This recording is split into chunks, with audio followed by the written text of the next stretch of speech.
Hello, everyone, and welcome to an all-new episode of Wicked Unscripted, where we have unscripted conversations about some of the most popular reality shows on television. My name is Abigail Adams. I am your host for this podcast. Joining me, as always, is the lovely Sarah Talks Big Brother, and we are back to discuss Big Brother 25. This week, we are talking about the end of Week 10, just wrapping it up with a little bow. We're going to talk all of Week 11 and do some previews of Week 12. So, Jesus, we're getting really down into the nitty gritty in this. It's been a fucking marathon. It's been a marathon, 100-day season, and to be like at this time of the year too, because it's so delayed. It's just like I completely empathize with Suri. I completely empathize with Suri. Also, go Rangers! I'm sorry. The fact that you're recording mid Rangers game. I was literally talking to my boyfriend before this, and I'm like, why did she agree to record when we were recording? What is she doing? This no is other clinching because of the writer strike and the just onslaught we've gotten of reality television and new job, new BB schedule. Like, what the fuck's the schedule? We're just, we're just here and we're doing what we can. We're getting and by. I'm here for it though. I'm here for it. We're at the final stretch. Yeah, and so where we last left off was the veto ceremony for Week 10. Jag won the veto. He ended up taking Felicia off the block. Sorry, I had to do a little rewind in my brain. And Bowie, who was HOH at the time, put Cam on the block.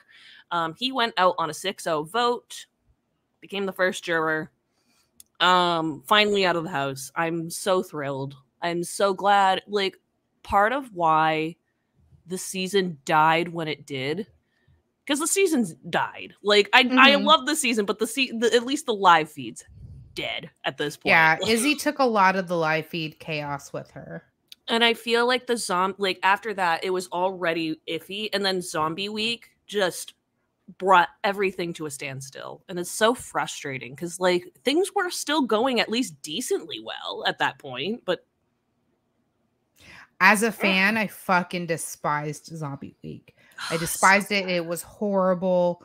Awfully done. We talked about this. I liked the concept and the idea of giving the buyback players a chance instead of just immediately going right back out. But the execution on this was horrible. Just horrible. I just don't know what they were thinking. As someone that covers the show, though, Vacation was nice. I know, to be honest, it was. It was a nice little I feel like we got caught up on a lot of other things in that week. No, we did, but then ultimately Big Brother and I wouldn't have even minded if we had some time. It was a bit of a lull, and then all of a sudden they picked it back up. And I think that's what they tried to do with this week's comic week, and it didn't hit for me, even remotely. But I don't want to be too much of a negative Nancy. That's I feel like that's my I feel like I'm still out of the scope of 25 seasons. This season has been giving. Yeah, totally. I'm not going hungry because Cerise's always feeding me. Casuals would tell you otherwise, obviously. Exactly. There's that we have to combat. But hey, if they listen to the show, they don't listen to the show, or even watch us on TikTok or pay attention to the comments.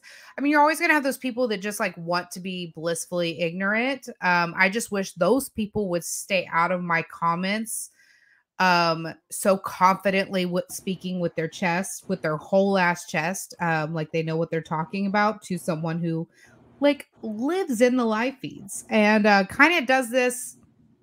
We'll call it for a living. So I don't know, and I know the bigger Big Brother accounts are experiencing the same thing. Taryn's talking, made jokes about it.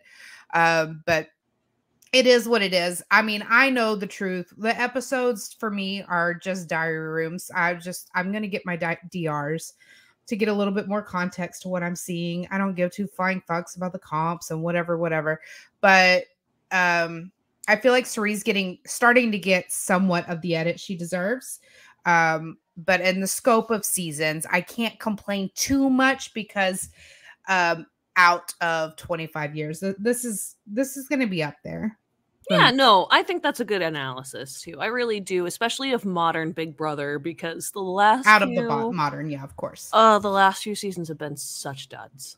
Such duds. Yeah. I mean, last season wasn't. Last season gave us all the anxiety of an epic drama. Yeah.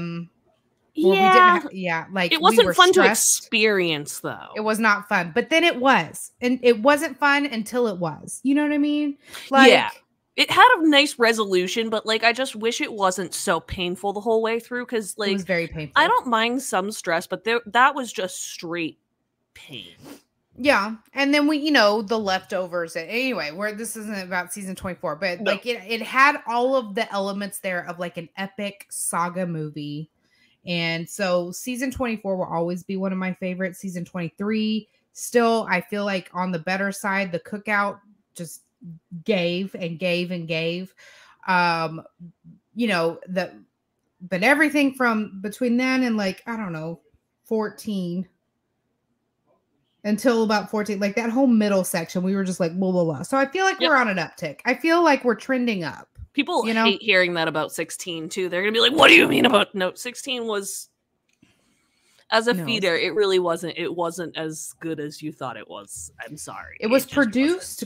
It was produced and edited in a way that looked very like I would go back and enjoy watching 16 from a casual standpoint. Yes, totally. I think people need to see that there's two standpoints you can have. It's if you haven't seen it already, it is the casual versus the feedster, and I think sometimes the casuals and the feedsters get very defensive of their positions because they think they see what is legitimate. And I mean, no offense, I'm going to side with the feedsters there because the feedsters see all.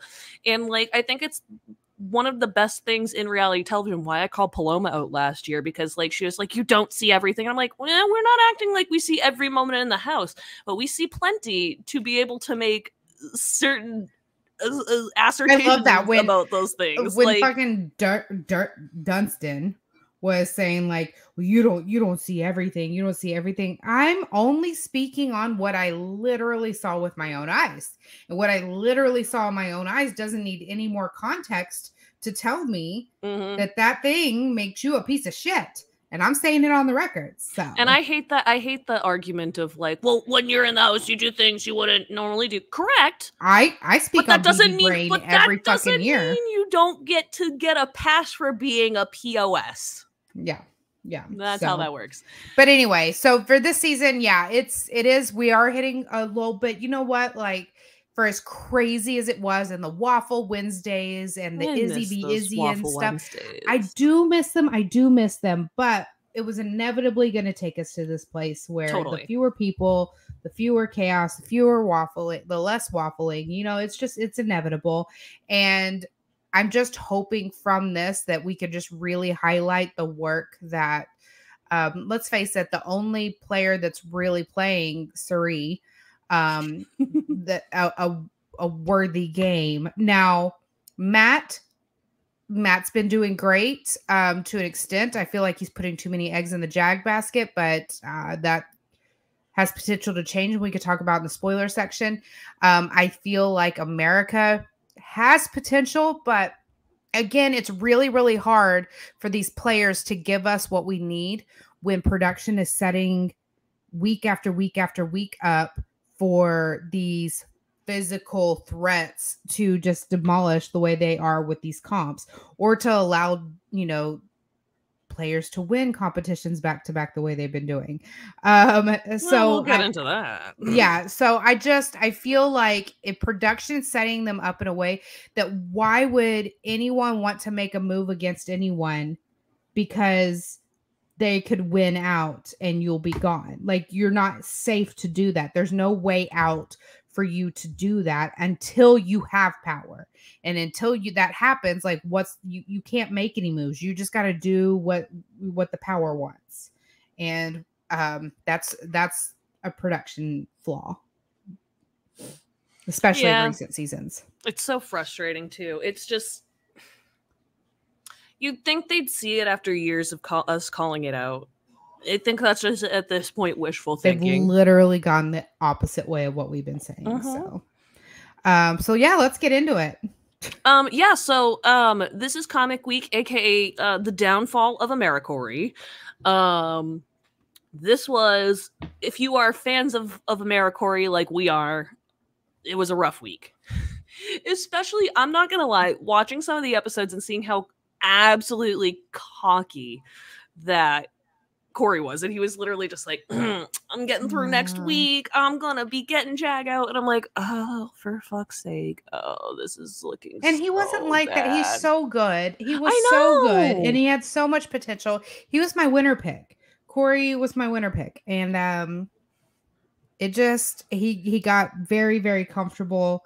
I like AmeriCory as in, like, first of all, I'm never fucking calling them Co-America. They're not a fucking bank. And they literally only call them Core America so they don't get sued. Like, let's be fucking real. So, but AmeriCory, like, I like the individual players. Yep. I can't do the kissy under the blanket kissy noises. I just feel like that was on Skippy. Skippy just was like, do you want more smoochy? It's like none of us do, actually. Did we want it from Rachel and Brendan? Did we want it from, like, literally any showmance? Did we ever want it? No? We don't want it here then. So, like, please leave. I think because, this is mostly a joke. It's like, is it because we were so interested in Jared and Blue earlier this season because we were all just, like, dumbfounded by what was happening? Because that was different. That was different. Skippy knew we didn't want to see that shit. But so why didn't Skippy... Skippy thought that we wanted to see AmeriCory, and it's like, hard pass. Love them. Don't need any of that. Just let them do what they need to do. And I think part of it is because they didn't want to miss out on game conversation, because they would have some conversation in between, like, smoochy. And it's like, okay, those are conversations I'll pass on. If I find out about those conversations later, so be it. I don't need those conversations personally. Thank you. All set. And so, but really one of the biggest things that kind of, like, hit AmeriCory like once they realized that they were the targets was that, like, they were frustrated because ultimately they wanted to take the first shot. It's been those two duos working simultaneously for a little bit, but knowing that somebody was going to have to pull the trigger sometime. And ultimately it became Matt and Jag. And it's not necessarily surprising that it's Matt and Jag, because as we talked about a couple minutes ago, these competitions are so geared towards certain kinds of players that it's getting repetitive and annoying. And people can argue, well, Jag is only starting this, like, coming up right now. Yeah, that's because Jared and Cam were winning all of the fucking competitions before that. That's the whole reason. And it's just so frustrating because, like, I'm not saying that I'm not a fan of Jag. I actually made a whole ass TikTok about it. And it's like, no one's saying that we're not rooting for people to do well. But when we see, like, multiple people in a season win this many competitions, that's a problem in my mind. There's got to be some sort of production issue that needs to be resolved. There is. Even the puzzle comps are physical. Can't do that. You can't do that. We've had, what, one crapshoot this entire season? We usually get at least 2, if not 3 or 4. Yeah, 1. And not to mention, like, the competitions aren't the game. I can't stress this enough. And it's very frustrating to see people equate, like, Cam and Jag, oh, they're such great players because they win comps. They're actually the worst fucking players. I love Jag. Let me preface this. Oh, I love Jag. Jag is my winner. Cameron gives me literally all the ick. Cameron gives, like, makes my skin crawl. He's so misogynistic. He's so condescending. I hate the way he talks to and about women. Same with Matt.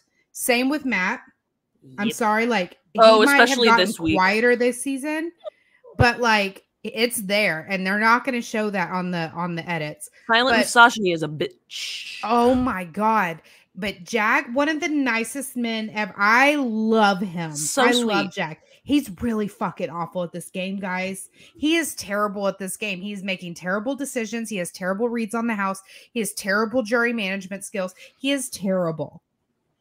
The way I had to if you find yourself in a position where you're mandatory, you were required to win out, and you have to win comps to stay safe, then you're not good at this game.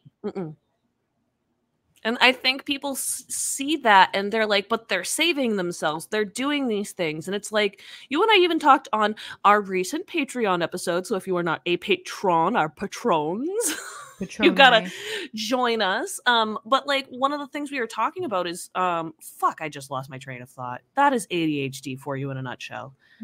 I tried hanging on to it. So, well, that happened in the episode. So if you want a spoiler, that happened. Oh yes.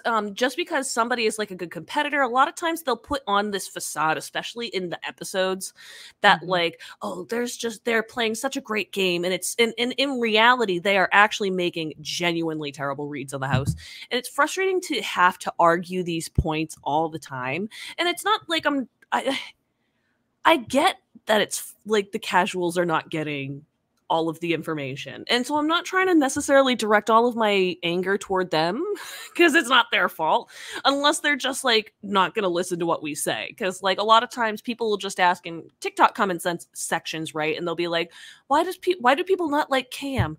What's wrong? What happened? And it's like, we'll explain. And then they'll be like, I don't see that, so I don't believe it. It's like, okay, well, we're watching the live feeds and you're watching the episode. Why the fuck are you asking? Yeah, like...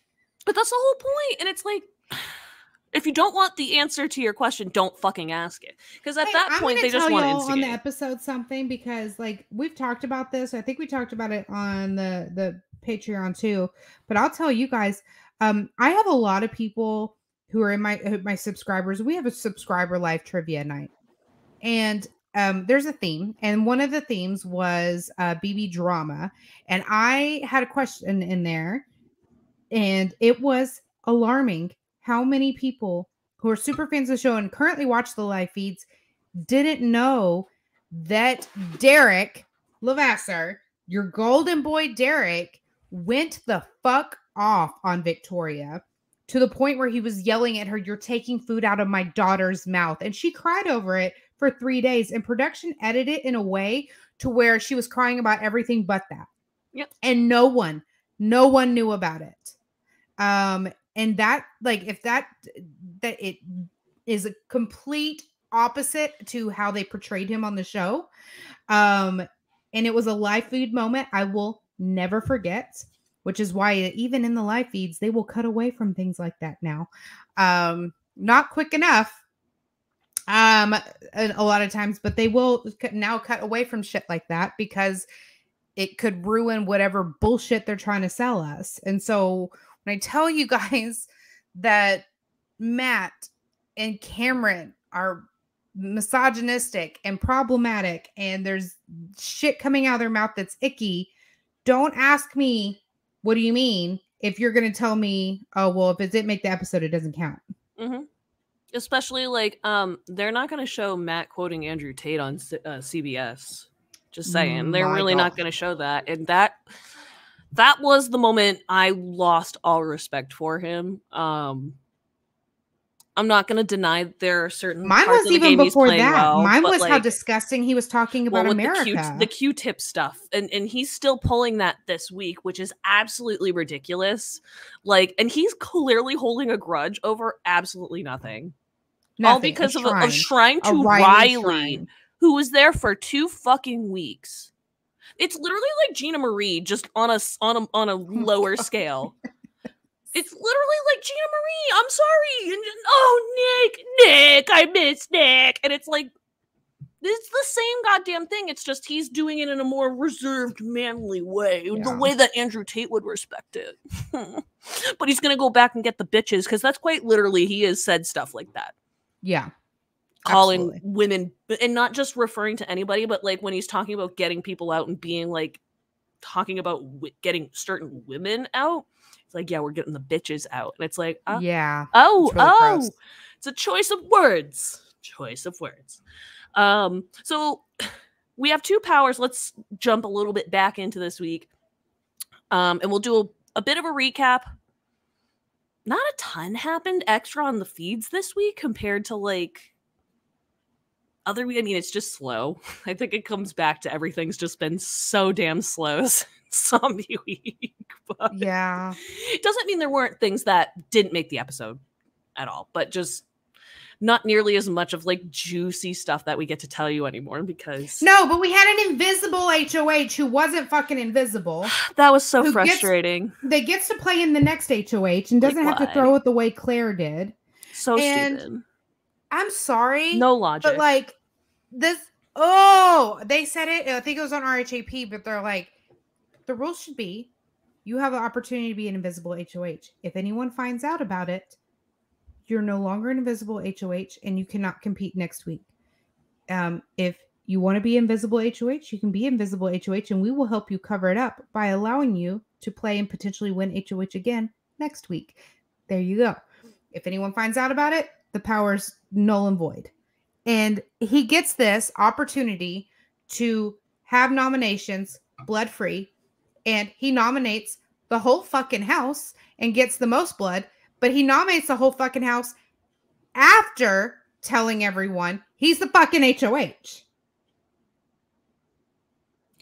I wish so. People are one of the questions I've been getting is why does everybody all of a sudden not like Jag? Blah blah blah. It's like, look, I never said I dislike Jag. What the fuck was he doing this week? I mean, let's be honest here.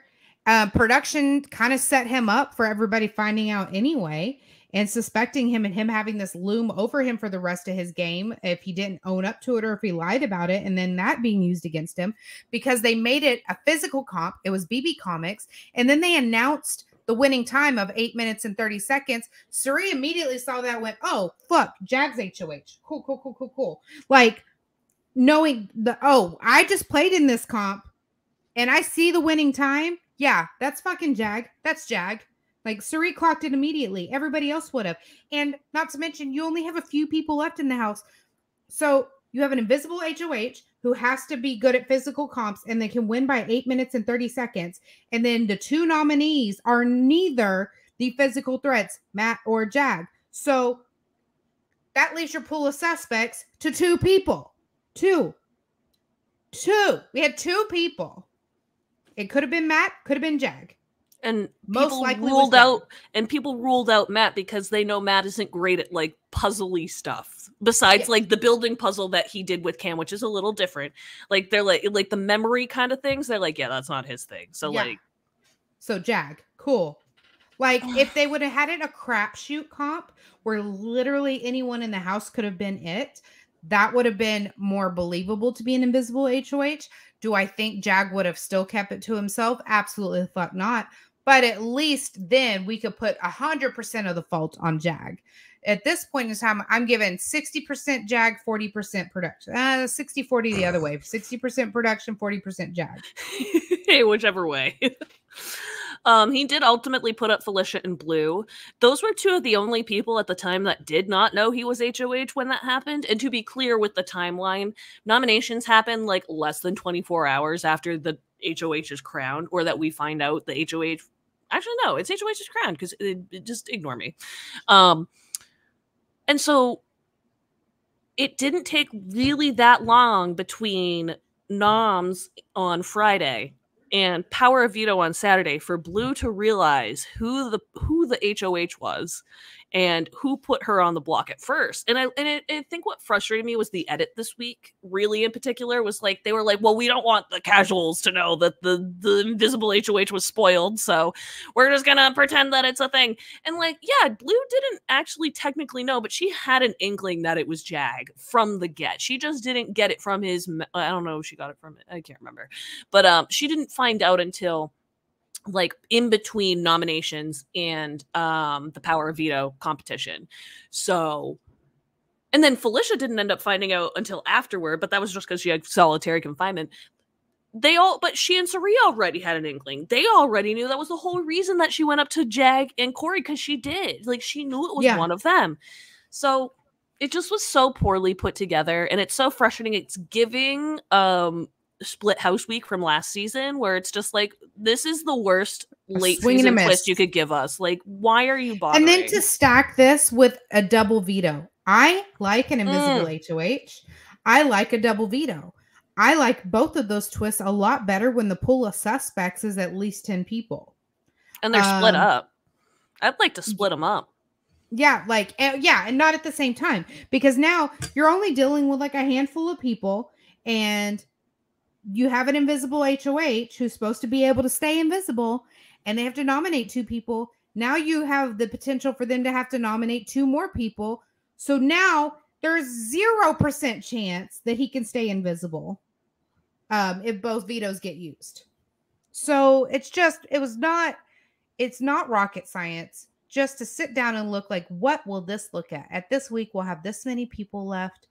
And okay, so if we do a physical comp, then like, what if like half of them are like actual physical athletes? Okay, so then they can nominate. Like, it doesn't take that much thought. Like, my 13-year-old and I could probably sit down and map out what the best spots for different twists are based on the number of people and the week that they're going to be on. Or, you know, promote like Exorcist during Scaryverse week, not the week after. Not Scrambleverse week. It's like, what are you doing? What is happening? The dumbest thing. It was either Scramble or Comic, and I was like, that might have been one of the biggest swings and misses of the season, where it was just like, what the fuck? Who gave this the green light? Like, that's really the question. And I feel like we're asking that so much, so often now. I wish we could be like rewinding time and just have us go back to old seasons when they were airing, so that we don't have to like deal with this sometimes. Yeah. So yeah, there was a double acting like it was perfect, but and whereas one beat. Now we'll say this: the only kudos that got coming out of this week is I really liked the second veto comp. Yeah, I thought that was better than the first. Judy. Now. Here's the thing, and I'm going to like go on the record. We could pull this like 5 seasons from now where this is fucking exhausted. I really liked this. I want them to do this again where you're betting on a player. You're betting on somebody without their knowledge to do a thing. And like you winning depends on you guessing their performance. I like that concept. I like it. I do too. That this very carefully needs to stay something unexpected. The house guests can suspect it is happening, but they cannot suspect the type of comp it's going to follow, and they cannot suspect the type of like the say Jag swinging had to do this not knowing that this was on the line, because you were going to have a power alliance in the house go in and do what I call stay and fold strategy, where they say like, hey, if it's ever stay and fold, we're always going to fold and until so-and-so's out. So this can be easily gamed where the power alliance can say, whatever it is, bet 5 minutes, bet 10 minutes or whatever. And then everyone's kind of within that, or like you bet 5, I'll bet 10 and whatever. But you strategize together to maximize your odds, and no matter what it is. And this could be gamed that way, which is what I don't want. And so in order for them to prevent that, things need to be random. You cannot tell everybody what the Festy Bestie twist is before they pick their Festy Besties. You cannot tell everyone this is what we're going to be doing next week so that they can pre-game. So if production can just keep some of these twists, I'm cool for it, but they allow for the system to be gamed way too much for that. And that's what upsets me. Yeah, I agree. But I really liked it. I did like it. I also liked America's comment, though. Like, this week wasn't really planned that well either. This should have been a Scrambleverse week. And like, people can be mad, and it's like, well, if it's BB Comics, then it has to be Comic Week. Okay, but why are they switching up every single competition? A classic POV is an HOH, and a classic HOH is a POV. Why are we doing that? Yeah. That's another thing. Like, why are you wasting so much of this? Like, that would have been perfect to either do last week or this coming week. Like, it seems so absolutely poorly planned out, and I don't know why. I don't want to point fingers because I don't really know where to point them right now, but something has to get fixed. This isn't rocket science. It really doesn't take a genius to plan out a reality television show. No. And it's really embarrassing sometimes because like we try to get people to like watch our shows, and like I mean, I got my partner into it in BB19, so it's just been downhill. Downhill I since think then. that's the exact. It's been Yeah. ow. It's been it sucks. Ow, that really hurt.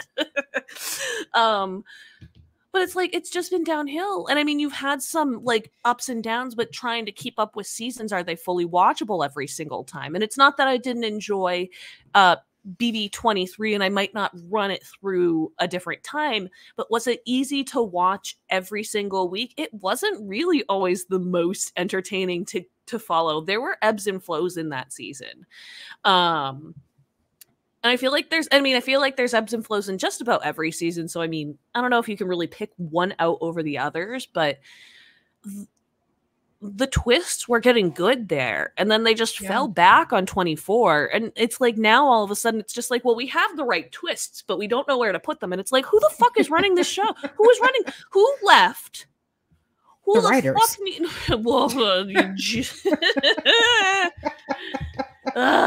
It's just so frustrating, and it's like, I don't know, it's just a child could make a better show at this point, because when I was a kid watching these shows, I could have put this together so quickly as a super fan, and it's like, oh, goodbye. Like my stuff got all tangled up and got caught on something, and like things we were just like pulling. Okay. You're good. It was just funny. You just dipped out on the screen and was like, see you later. But anyways, and it's not really my biggest gripe, because like things have definitely been improving since 19. I feel like that's a big pivotal point that we all go back to, and it's like, yikes, how are we doing compared to that season? I'd say we're still definitely doing better. It's just we're taking steps backwards rather than forwards at this point, because 23 was definitely a step forward in terms of the way the game was set up. And then all of a sudden, like, now the casting last year was just abysmal, but casting this year wasn't super horrible. It's just the fact that they literally didn't really give them enough to really work with. And it's, I could go on about it for days. Could genuinely go on about that for. So these vetoes, it's the power of multiplicity. Boo boo. Yeah. So they have Dizzy Disc, and Jag wins the first veto. Shocker. And then the second one, the one I was just talking about, they had all of the remaining house guests. They're like, hey, we're going to have Jag come out here and hang on. And you got to guess how many minutes he's going to make it. And then they all had to write down their guesses. And then Jag had to come back out and basically do Dizzy Disc again. And Blue wins the second veto, and there are tears shed. She's able to pull herself off the block. She wins her first competition. And I would say that because they love talking about what they literally used the word comp beast about her today. And Please I was stop. like, I know they did. It's like, but she wins her first competition, and she pulls herself off the block. And so, she pulls herself off the block, and Jag decides, hey, you know what I'm going to do? I nominated 2 from one side of the house. Now I'm going to nominate the 2 from the other side of the house. And after, Cory and America know he's the HOH. They all celebrated and danced together and had a whole celebration. And he's like, now I'm going to put them both up on the block. I put my bestie Blue, which she just thinks that they are besties, up on the block, and Mama Fee, and now I'm going to put the showmance up. And so that happened. Cory and America are on the block, and America is fucking livid.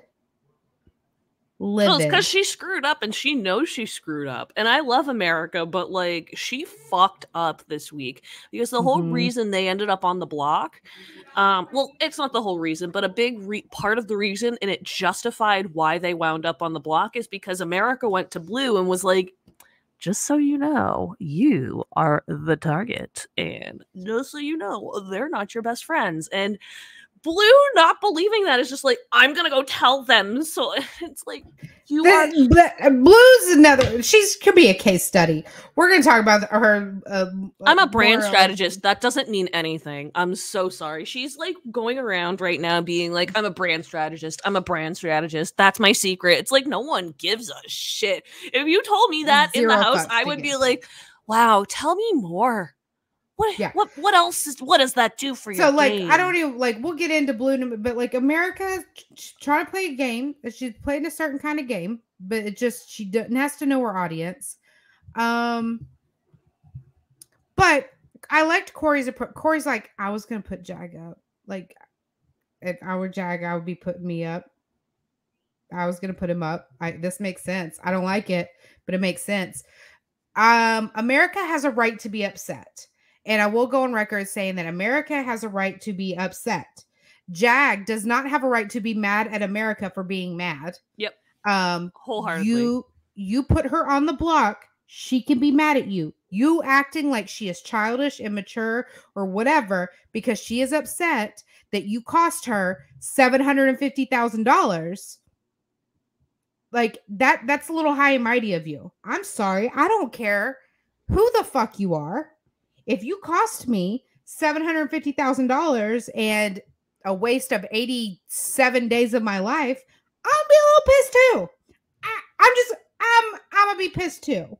And do you want me to fake it? You want me to be nice to your face? It's probably the best for my game, absolutely. But like, I'm allowed to be upset. She's allowed to have her feelings, and I was not okay with the way Jag handled this, but nope. I was. Team I didn't like Matt all the way. Matt was worse in my opinion because Matt like wanted. He was like, I want to fight with her, and it's like, you don't have a dog in the fight. It's not your position. What have you done to say you can step in because he's your friend? Like, I mean, I guess, but that would just tank the otherwise stellar game he's put together. I'm not calling him a good, he's not my favorite player, but he has put together one of the strongest games so far. Doing that would have just tanked everything. Yeah. So smart on him for not doing it, but I'm not going to just discount the fact that he was sitting there and he's like, and it wasn't just like, oh, I should have done it. And then he moved on. It was literally like seething, being like, oh, I want to tell America all these different things. And Jag's just like, I mean, I'm mad, but whatever. Like, he's mad and he's like seething, but he's not to that level where he's just like, I could have done it. And like, part of why I like Jag a lot, because at least he has a level head when it comes to certain things. We don't need. I'm here for America telling him to fuck off. That was great. That was one of my favorite moments of the whole last season. But that was one of the moments where you and I were both like, Jag, you can't be mad. Because he was just like, okay, fuck me, I guess. It's like, yes, no offense, but fuck you. Yeah. I'm not saying that like you didn't make a decent move, but you shouldn't have made this move this way. Perfect. Yeah, middle finger in my mind. And you know what? The casuals are going to come after Corey and think it was tasteless for him to be campaigning. He wasn't campaigning against America. They're both super fans of the show, and they both agreed that like they need to be campaigning. She was agreeing, I need to get out of this bed. I need to quit being mad. I need to go campaign. And he was like, yes, you do. And then that's what he was doing. Mm-hmm. They're playing these, and that's like that's a showmance I can get behind. There's a difference. Sorry, I'm not gonna like the ones that are just be like, well, if we're both on the block, we're just gonna ride it out and let the house decide. And like, no. Go get that money. Go get what you are here for and have a respect for the game enough. I mean, it's a social experiment. There's an argument for everything, but yeah, I mean, it's just also like I don't know. I had that thought and it's escaped me once again. My brain is just all over the place today. But I think a part of why I'm frustrated with how this went down maybe this is how production put it, maybe it isn't, but apparently America threw that first veto competition. That's how it was framed, that she thought that she was safe. her and Corey apparently did not help themselves when they were like canoodling during the 2 hours while they were waiting for somebody to drop. Like the last 3 weeks talking about how they're boyfriend and girlfriend. It's official now outside of the house. I'm like, you're not just in a showmance. You're now just like throwing it in their faces as the numbers dwindle down, and you're just saying like, no one wants to hear it. And then also you are solidifying like, he's my person. You're never going to replace him with me. And so that makes you a dangerous duo. You were 2 votes, not 1. So that was just a massive mistake. Yeah. Altogether. Really quick punishments for Suri and Felicia. I don't know if there's anything super noteworthy. I mean, I always enjoy a good solitary confinement, but like I enjoy when it results with something like I mean, it doesn't have to be as iconic as Dan's funeral, but we like to have some sort of as much as we wanted. Such sad face. And then Suri's quick change punishment. I liked it. I liked it better, and obviously we didn't get to watch it on the feeds, but I just feel like it didn't have like enough of the impact on the feeds that like. Hey, that doesn't impact. I will say this: effort, I liked it, but the Stan it was in fun me, on the episodes. Yeah, the Suri Stan in me though was like scared. Like, do you know who this woman is? Oh, she's gonna be done with CBS after this. She's like Fields doing this shit, rolling in the grass, like acting a fool in a super. You're having her wake people up in the middle of the night. Like that one's kind of cute, but I'm just saying, like, I'm sorry, that's Suri fucking Fields. You need to put some respect on that name, okay? And like, but then the fan in me was like, this is really fucking funny. I feel so bad. We're like plowing through this episode, but we're like literally already at the eviction.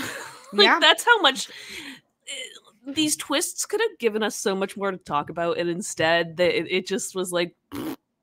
So like, thanks to production for, I mean, I guess giving us an easy week, but like, Christ, I wish I could talk more about more things, but like, what more things exist?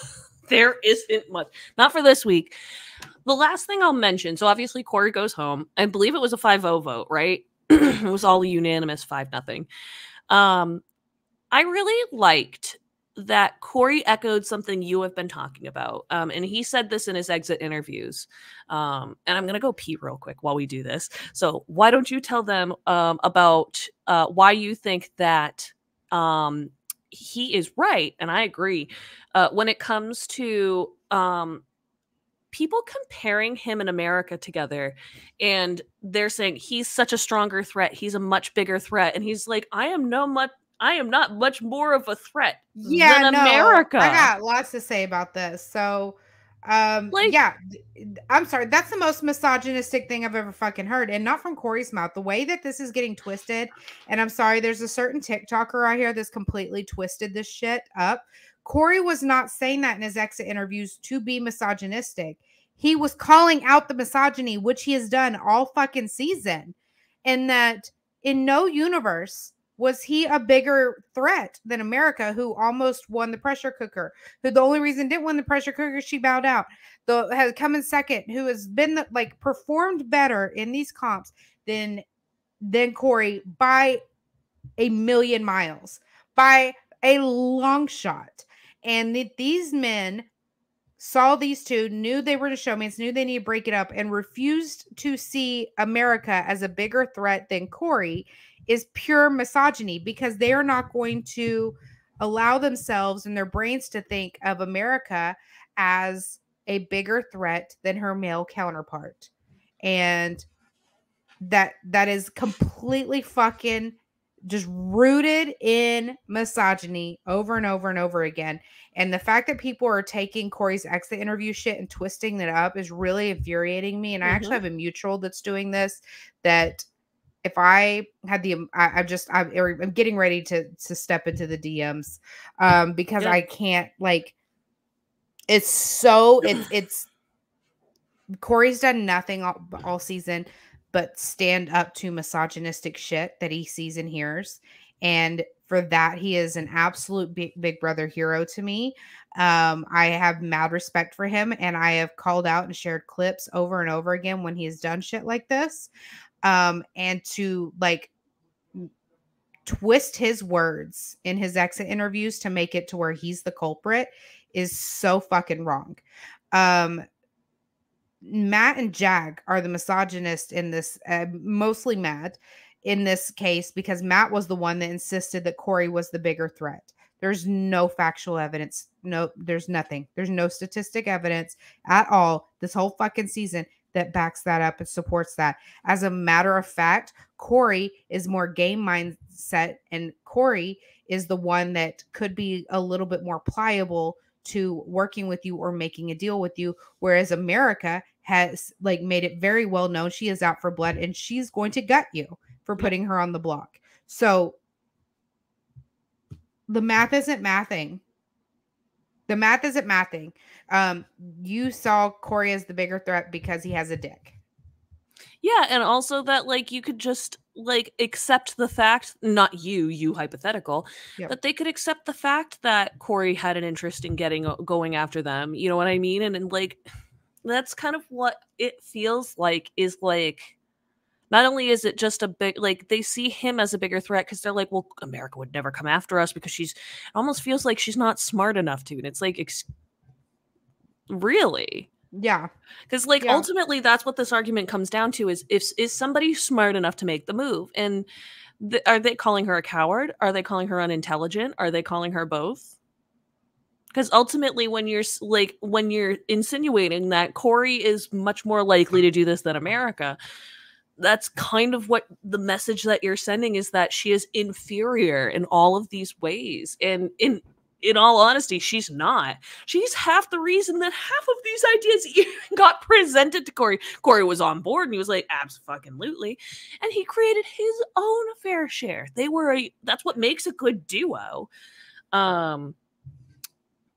It's so disappointing to see that. It's not surprising. It's just frustrating, especially though it's not surprising when you hear the other comments that come out of Matt's mouth. So, and I just think Jag has just been complicit in it. Like I'd be more interested in that perspective to hear how he would reflect on his actions as somebody who didn't speak up. Not really trying to condone it. It's just like, at least the words didn't come out of his mouth. Doesn't necessarily make it okay, though. Yeah. It's really frustrating because, like, I don't know. It's just, I don't like seeing this kind of stuff play out. But at the end of the day, Big Brother is the microcosm of real life. And it is just kind of how we deal with real life. And this doesn't mean we go and cancel these people. I feel like people hear these kinds of comments and they're like, so are we canceling them? No. I'm going to tell you right now, no one in this entire cast gave me the ick more than Cam. And I would be extremely uncomfortable to live in a house with him for sure. Mm-hmm. But I don't even think he is like cancel worthy. No. What did he do to do that? I mean, there are things that made me uncomfortable, but there was nothing. He is a personality type that makes me uncomfortable. He is a personality type I would not get along with. And he is a personality type of somebody I wouldn't be able to align with.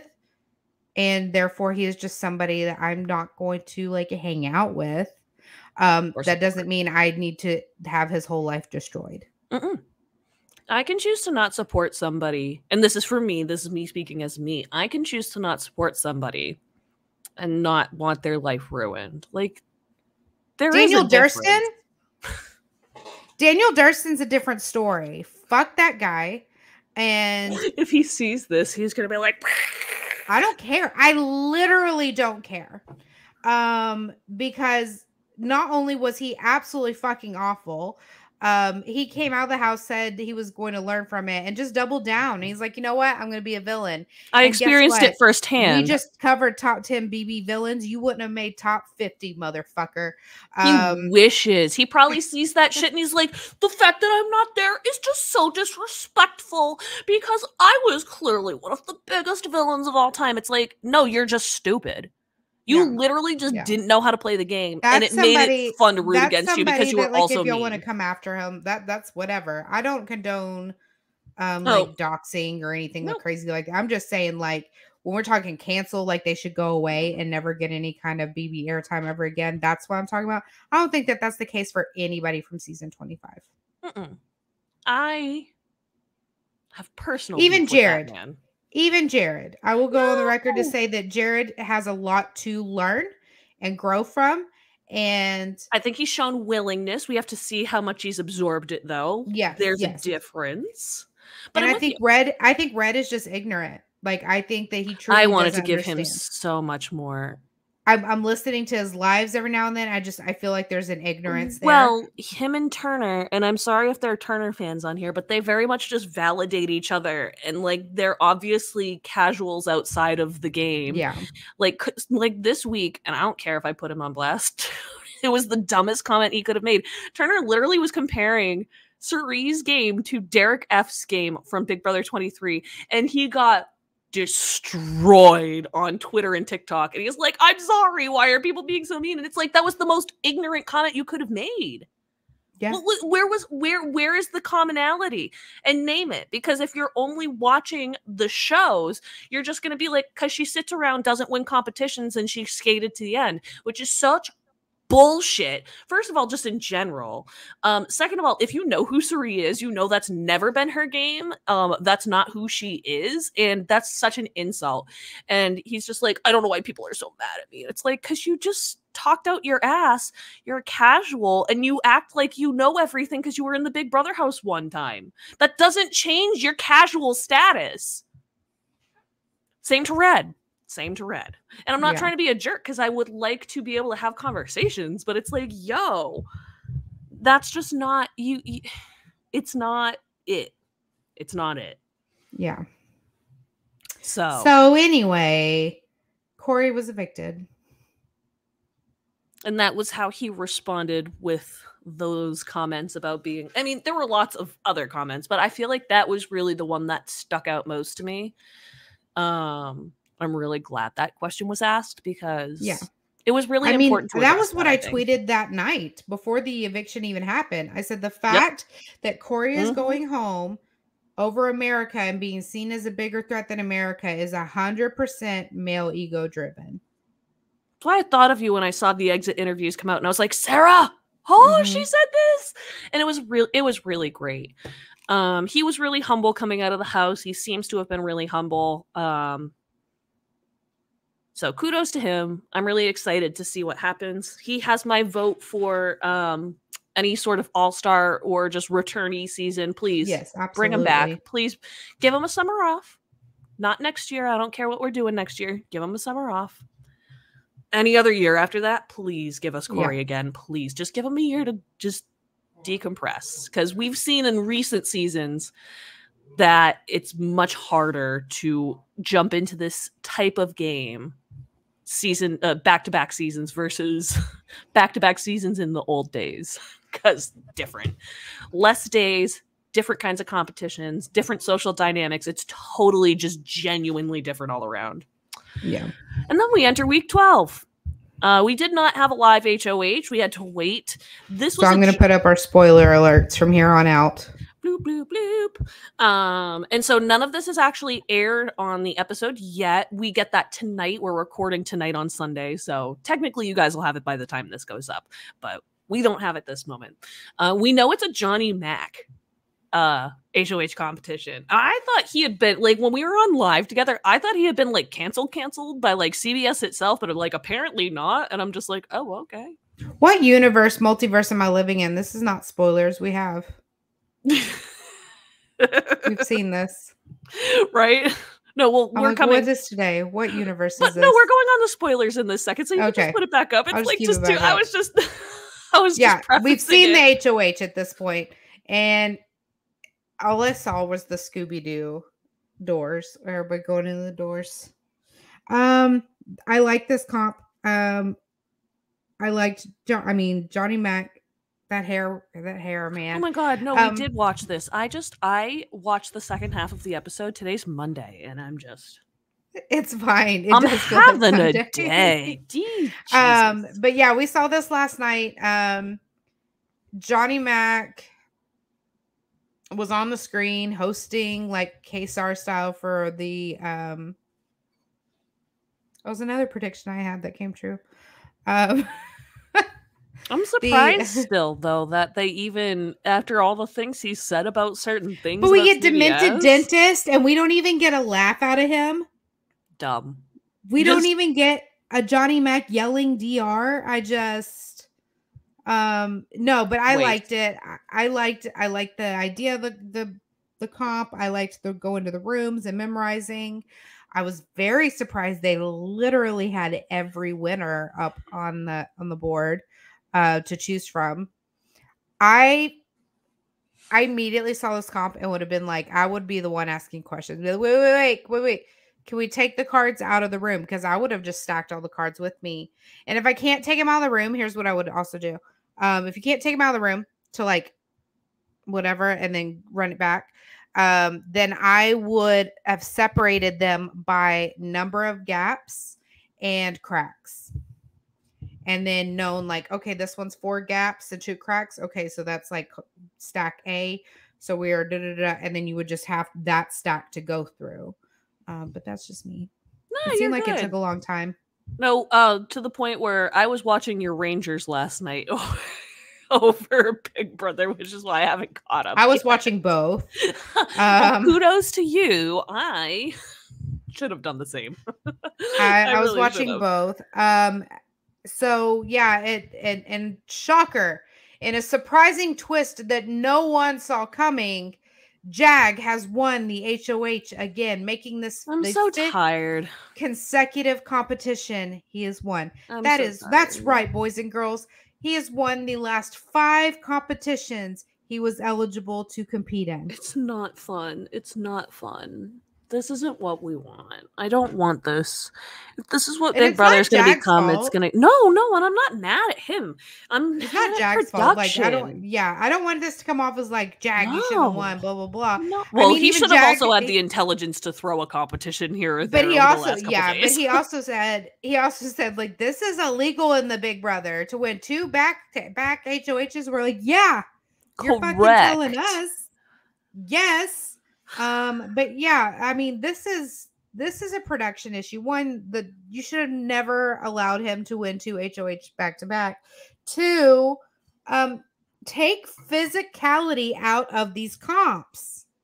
It's so frustrating. It doesn't have to be every single comp. Some of them. Please stop. It's so aggravating. And it puts people, like, if we're going to ask for more people like Suri and Felicia, which we really do want, we can't have these competitions staying this way. It's not fair. It's just bullshit. Like, both of them, if we're going to go back to BB Comics, both of them were like dying whenever they hit the ground on BB Comics. And it's like, yeah, that's a massive disadvantage for somebody their age.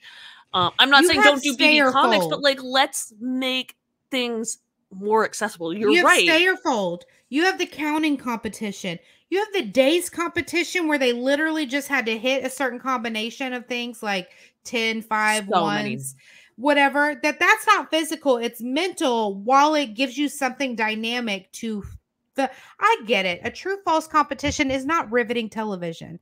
I get it. Boo-hoo. I understand all of those things.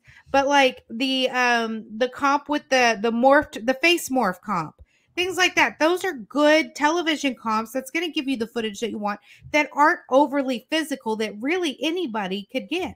Like, yep. I think back to like the frat house where they were asked. It was like like they were just shown the pictures and they had to memorize the things like that. Like, those are great TV. We get to play along with it. It's great. But like, we're not running around.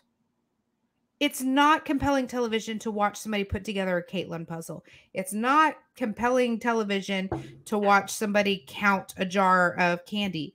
But you have plenty of comps to choose from that are compelling television that aren't physical threats. You don't need to be a physical threat to win the chicken coop competition. That's an easy one that they could be throwing in anywhere. I don't care if you're doing that as a veto or an HOH. I know it's a classic HOH, but that can work as a veto. Easily. I mean, they don't care about the classic HOH veto of it all anymore. Apparently, they just have thrown that out the window. Yeah. They don't give a flying fuck. Nominations this week are, not surprising, at all. Mm-mm. I feel bad for Mama Fee constantly being on the block. I don't judge her for being frustrated that Bowie hasn't seen the block. I just hope she takes that and realizes that that's not just something to be upset about. That should be like a thing that she should realize is a thing. Like, it's like, you're right there. You're right there, Fel. Like, just you're almost there. Yeah, Keep going. Blue and Flish are on the block. There. Boom. Episode ends. Let's talk spoilers for a minute, because do I have some words for fucking no block ass seeing Matt and Bowie? Go for it. I'm ready. Bowie went off on Corey last week, just walked out to him and said, look, don't even try. I appreciate the hustle, but don't campaign to me, because I'm not changing my vote. And then her and Matt have the audacity to sit there and bitch on the feeds. Was it today or yesterday? I think it was yesterday. Yeah, I think so. About how the campaigning is annoying to them. And I'm like, that's really fucking rich coming from the two people in the house who have never seen the block. Your ass has never been in the block. So I hope when you inevitably see the block that everyone shuts you down and tells you don't bother campaigning. It's annoying. Fuck right off. I'm sorry, that shit pissed me off so bad, because it's part of the game. We, the viewers, are pissed off if you don't campaign. And Bowie, you're supposed to be a fucking super fan. And I know that they go harder over in Australia. They go 20 times harder in their gaming over in BB Australia. So, like, what the fuck are you talking about? Don't campaign. Campaigning's annoying. Fuck right off. I'm sorry. Like, that shit made me furious. Well, it's like giving like what Mimi said, where she like entered the season. She's like, I love Big Brother. I'm a huge super fan, and I want to do anything it takes. And then literally comes in the house, and anytime people came up to her to campaign, to do that kind of stuff, she was like, no, I don't participate in drama. I don't participate in this. Wasn't necessarily campaigning per se, but she was like, drama, keep me out of it. And it's like, you're on Big Brother. I just want to be on the orientation team. Just let me be on Big Brother house guest orientation and preparing these fools for the game they're about to play, so that they don't fucking shit all over the Big Brother 25 years worth of history we have here and what the game's really about. So, and like, it's oh my God. It's bad. But while we're in spoilers, so yeah, Blue is the target, and Blue thinks that she's a pawn for America, and America is a pawn for Blue, and they've both been told they're pawns. But Blue is so fucking confident she is a pawn. It is alarming. Did I say earlier? Why the? Oh, you want to know? I screwed up my my notes. I was like, what, Felicia?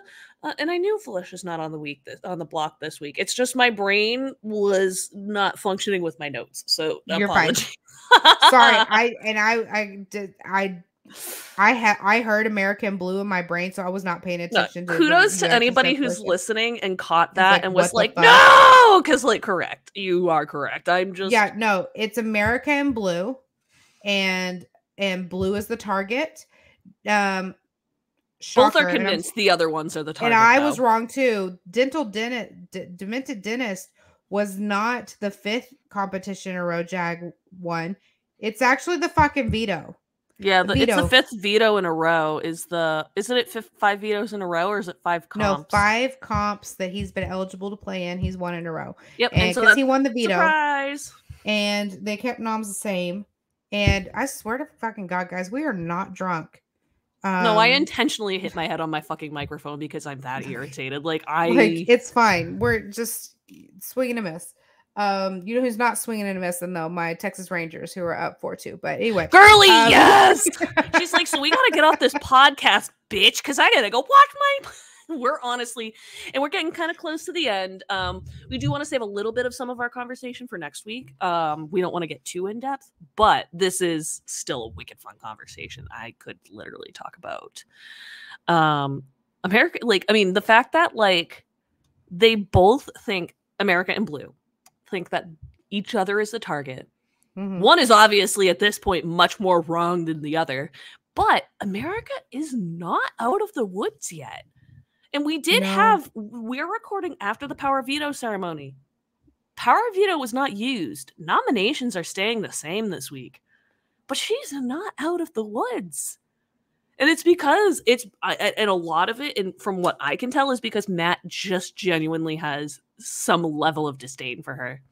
And it makes me really, well, also so does Blue. And they're kind of like playing that card. Obviously, she's not voting this week, but I think they're trying to weigh where that goes. But it's like her disdain for America doesn't mean fucking shit after this week. What is, I'd be so,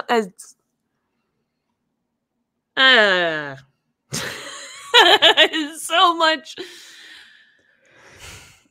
But what this is ultimately going to end up doing is costing Jag any chance at Blue's vote. He's already ruined a lot of America's vote too. And so it's like, what? I'm not saying I want America to go, but like the better move would just be to send the person out that you've already burned the bridge with. Let the bridge be burned with somebody else. For Blue, I mean. Unless they decide to let him play for a third straight goddamn HOH. Then, like, just we'll walk out of the fucking game and we'll just give it to him at this point. Right. But he's not, in my mind, he's not winning right now. Like, even remotely. I think the only people in the House he could beat would be America and Blue. And that's, I'd say America, depending on what the comps look like, if she could, well, I mean, for both of them, if they could both win a couple extra competitions over Jag and then they got in the final two with him, what arguments does he have besides stabbing his friends in the back with no goddamn reason? So this morning, what I did was I started laying out, and this is what I do in my spirals. I started jotting out, we're going into a double eviction on Thursday. Woo. And I started jotting out outcomes with Blue out of the house. And then, the 5 left. 6 left. Mm-hmm. Yeah, 5. 5 left. 6. It'll go from Bowie. 7 to 5. I forgot about Bowie. No, that checks not out. Judging. That tracks. So anyway, I was going through it and I had them all listed out there and I was like, okay, and I was going through it all.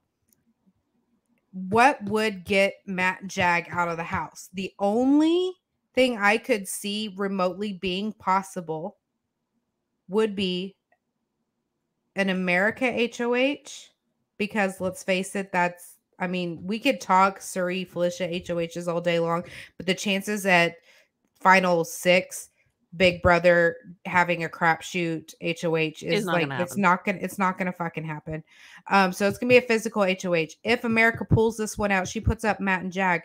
What's gonna end up happening is Jag's gonna win the fucking veto. Jag pulls himself off and Bowie ends up on the block. Now, Bowie ending up on the block, we already know Jag is ready to take out Bowie, and Felicia has had it out for Bowie. And I don't know that Felicia could see past her disdain of Bowie to see the opportunity to take Matt out. I don't see that happening. So there, right there is 2 votes for Bowie to go out, and then they're both safe. Right. The only possible outcome is that Matt and Jag both have to be on the block, because if you leave one of them off, say Suri wins HOH, well, Suri wouldn't put Matt up because Matt's loyal to her, blah, blah, blah. And at that time, I was like, no, she would have to put both of them up, because if one of them, Jag, wins, because everyone's playing, then he would save Matt, and now they're both safe. And you just destroyed any kind of semblance of, moving forward for the next week. So, but, I say all that, but as soon as I started mapping this out, the clouds parted and the BB gods heard my cries, and in my ears buds right at that moment, Matt was talking to Suri about how he thinks he needs to take the shot at Jag at Final 4. And that means if he takes it at 4, he could take it at 5. And if he takes it at 5, it'll be a lot easier for him to do it, knowing that they're going into a double. If the opportunity presents itself and someone gets him on the block, Matt is not a for sure vote for Jag to stay. And that makes Thursday so much more exciting for me. I mean, Thursday is already really, really exciting for me. And I can't say why yet, but Thursday has the potential to be an incredible double. I'm excited too. I also think that we could see similar results under a Mama Fee HOH, and if we're not getting a physical, because I don't, and this is the thing, they could trick us with a physical HOH and a double, but if we're gonna go with normals, they like to do like before and after. They like to do like the A or B. Mama Felicia's done really well in those competitions, especially the last one. She did pretty decently. She and Bowie tied. So in my mind, I think we're looking at a Bowie and Felicia HOH. I don't think a Bowie HOH would be good. Nope. So I think both would, they would have wildly opposite effects. Yes. A Bowie HOH would actually, in my mind, potentially send Suri out the door. And I think a Felicia HOH, we would see. This is a bold prediction. I'll say it's bold. I think we would automatically see Matt and Jack on the block. I think she would be that person to make that move. To be with, I'm not saying it's a guarantee at all, but I could absolutely see it. Maybe she does want to try and take a shot at Suri. And I mean, if one of them won the veto and they took themselves off, I wouldn't put it past her to put Suri on the block. I'd say she puts Bowie up before Suri, though. I do agree with you. I think it's about who gets to her and who she's going to really lean on. And I think in that moment, as much as she's been setting fires this week against Suri, yes, Sarah, I've been waiting. I've been waiting for your reaction on that. I know. It's a good feeling. She's like, I'm not crying, you're crying. We're watching the Rangers, but not watching the Rangers. It's a good day. Well, you know what, Sarah? I think this is a good place for us to wrap up for the night. I think we've had a really good episode, and we've got some great stuff coming up. So while you collect yourself, I am going to wrap up this episode. So this has been an amazing episode of Wicked Unscripted. If you like what you hear, don't forget to subscribe, rate, and review our podcast. We're always recording and posting Big Brother updates on TikTok. So follow us either at It's Abigail Adams or Sarah Talks Big Brother or Wicked Unscripted. That'll be a lot of fun once we can get that back up and running. Follow us for all those latest updates. If you want to ask a question or share your thoughts or leave us a tip, email the podcast at wickedunscriptedpod@gmail.com for more. That's wickedunscriptedpod, P-O-D @gmail.com for more. I'm going so fast so I can get Sarah off this podcast because she needs to go be with her ranger so badly. Oh my God, guys. It's so good. I'm so happy. I literally am like here. I love the vibes. So we're always looking for fresh and diverse voices to join the conversation. And with that, we'll see you next time. We love you. Bye. Bye.